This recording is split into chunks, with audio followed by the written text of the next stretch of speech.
Here's a project I've been working on for a while. This is a Delta Configuration 3D printer. Let me go over some of the cool parts of it that make this one pretty unique. So we'll start out with the brain. So the main brain is over here. This is a smoothie board.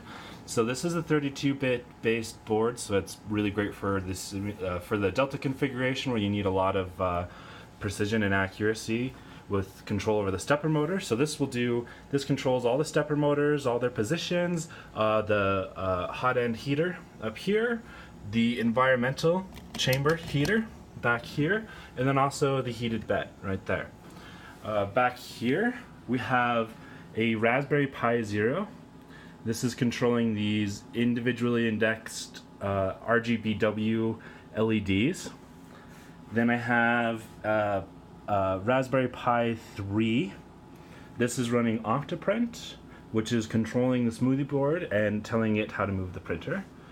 This power supply here is a 5-volt power supply. This is used to power up all the LEDs.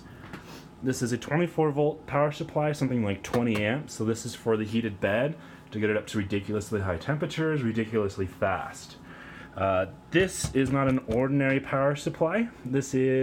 Each one of these outlets is a Wi-Fi enabled smart plug, and then it has USB down here, and this is also Wi-Fi enabled as well. So the neat thing about that is I have full control over everything. So Alexa, turn off printer lights. Okay. Alexa, turn off printer lights.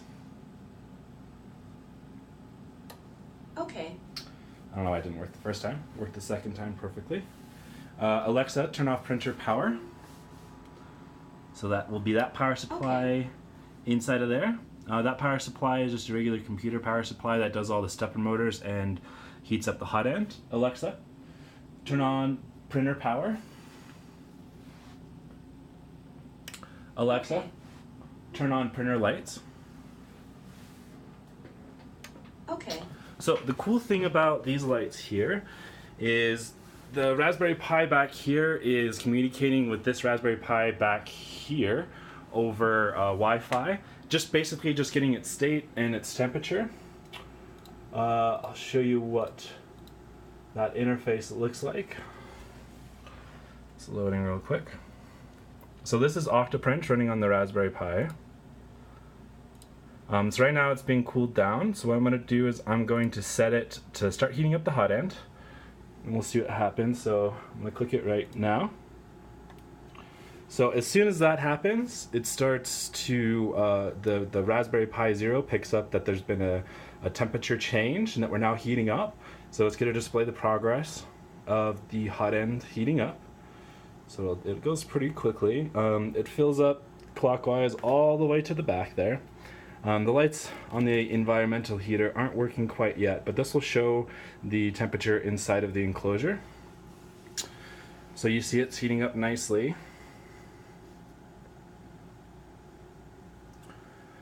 And after it'll run through its cycle, so it'll normally heat up the bed first. It'll show its progress, and then it'll show the progress of heating up the hot end. And then we're gonna go ahead and we're gonna turn off the hot end. When we do that, the lights, if it was completely heated up, they would have been red, and the lights slowly fade to green as the hot end cools down, so you know that it's ready to, you can get your hands in there without having to burn yourself or anything like that, or nothing to worry about. And that's my printer so far. Pretty cool.